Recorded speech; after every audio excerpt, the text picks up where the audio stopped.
Well, good evening, and welcome back to the adventures of Millie the motorhome and her faithful follower Toad. Interesting enough, last night when we got to our campground in Ocean Springs, Mississippi, we noticed that the umbilical cord that goes from Millie back to Toad was disconnected. And I just thought, oh well, somehow it came out, and no big deal. And then what I noticed was, gosh, it's all torn up It's all torn here. up. Yeah. That So doesn't look good. it dragged on the pavement for a while. So I thought, all right, well, okay, but I looked and it didn't seem to have any broken wires. So then this morning we tried to connect this up here, and it just fell out. So here, just like this.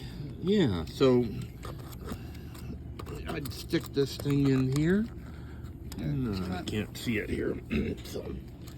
Oh, there we go. Wrong angle. Stick that thing in there, and it just slides wait, it's out. supposed to catch. Yeah. Well, look at that. So then I looked at the inside and went, And yeah, if you look at the inside of this, the end of the 7-pin connector is still stuck in there. Good thing we have needle nose pliers. Yeah.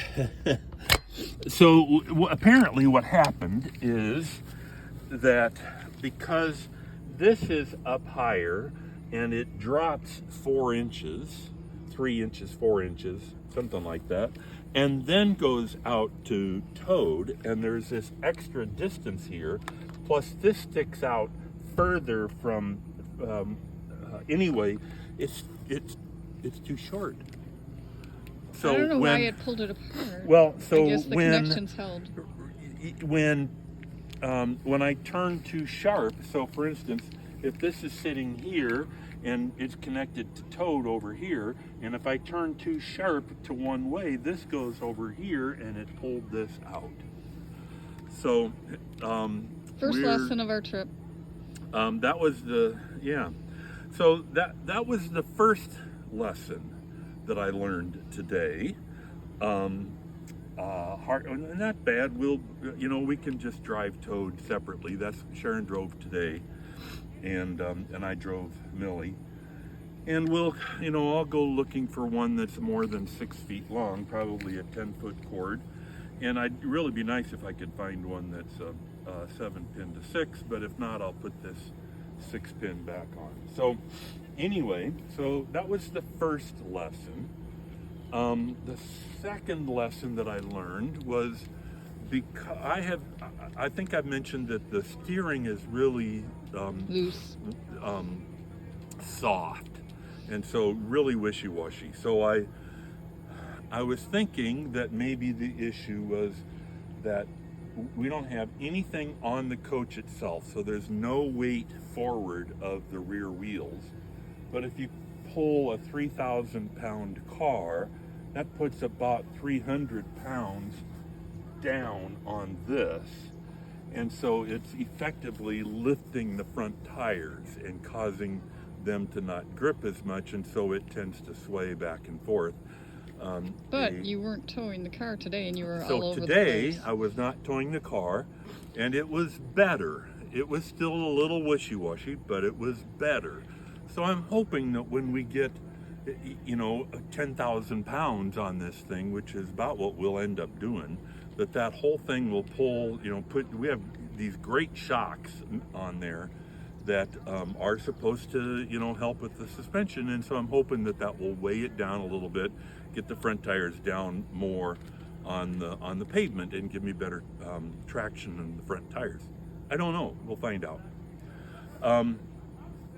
Third lesson learned today is Millie has a top speed of 76 miles an hour. She must have a governor or something, because no matter how hard the accelerator is probably an inch off the floor yet, 2 inches off the floor, and it hits 76, and regardless of how hard I push the accelerator down, she doesn't go any faster. So that's okay. We normally do 65 when we're towing the Toad, because Honda limits us to 65 in tow mode. So that's the third thing. The fourth thing is traffic on I-10 through Louisiana sucks at any time of the day, especially from about Lafayette to just east of the Louisiana-Mississippi border. When we came over, there's a bridge just east of the border on the Mississippi side. When we came over that bridge, there had been a two-car accident. They blocked both lanes. That bridge is 2 lanes of traffic, no shoulder. So with both lanes blocked, traffic was backed up about 10 miles. Stopped, period. So that's accident 1. We saw at least 2 other accidents on I-10 going east that were, I-10 on eastbound traffic that were was backing everything up. Again, it'd back up traffic 5 miles or something like that.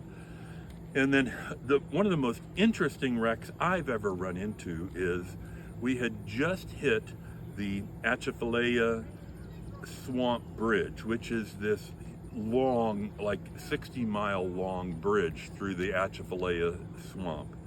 The Henderson Swamp. Huh? The Henderson Swamp. So the anyway, so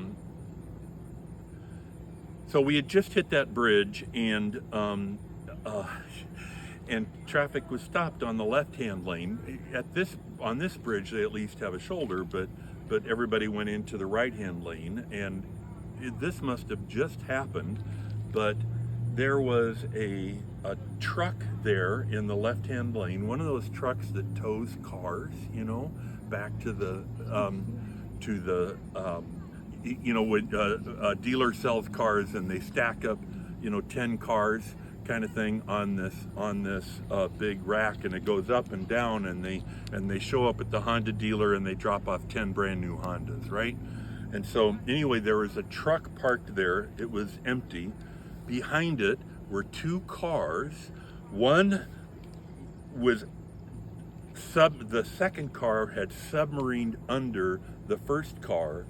The bumper was basically back at the windshield on the second car. So my only guess is that either that truck dropped both cars off, or it dropped one car off and then somebody plowed in and just submarined right underneath it. Anyway, there were 2 cars that were just sandwiched right together, and then I think there were 1 or 2 other cars behind that had also gotten stuck in this little calamity. So that's 4, I think. Anyway, there were some more little skirmishes too. Yeah, traffic was terrible. Oh, It's always, going always, back to school always. time for the kids at LSU. Yeah, always, always, always going east on I-10 into Baton Rouge. There is one bridge there's 2 bridges in all of Baton Rouge that go across the Mississippi River. One is I-10, which is a 2-lane highway, and then like 10 miles upriver, there's another highway that goes across. So it's really inconvenient to go up there. So every time when there's any traffic, those 2 lanes go up over this bridge, become 3 lanes, and then split, and then merge, and the whole thing eastbound gets totally messed up.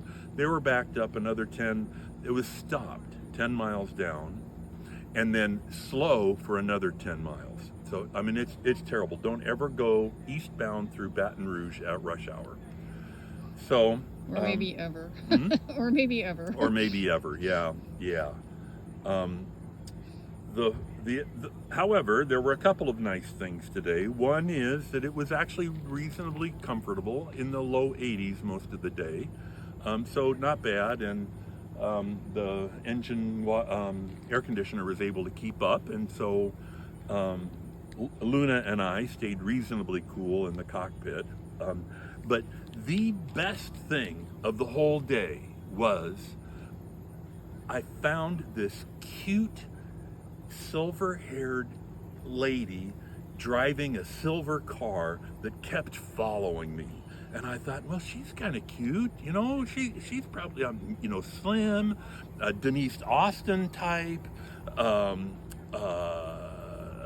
gray hair, probably in her 50s, something like that. And she's following me. I mean, she got on behind me when we left Ocean Springs. And there were, she'd go in front of me, and then I'd go in front of her, and we completely lost each other in Baton Rouge. I have no idea where she went, but I thought maybe she'd turned off. But no, she came around and caught up with me, and we traded back and forth through Louisiana and stuff. And I'll be darned, she showed up here. Anyway, so Thank you, I honey. had this lovely lady following me the whole time, and it made my day. So Good. I'm glad. anyway, so that's the adventure for today. And we'll talk to you next time. Bye.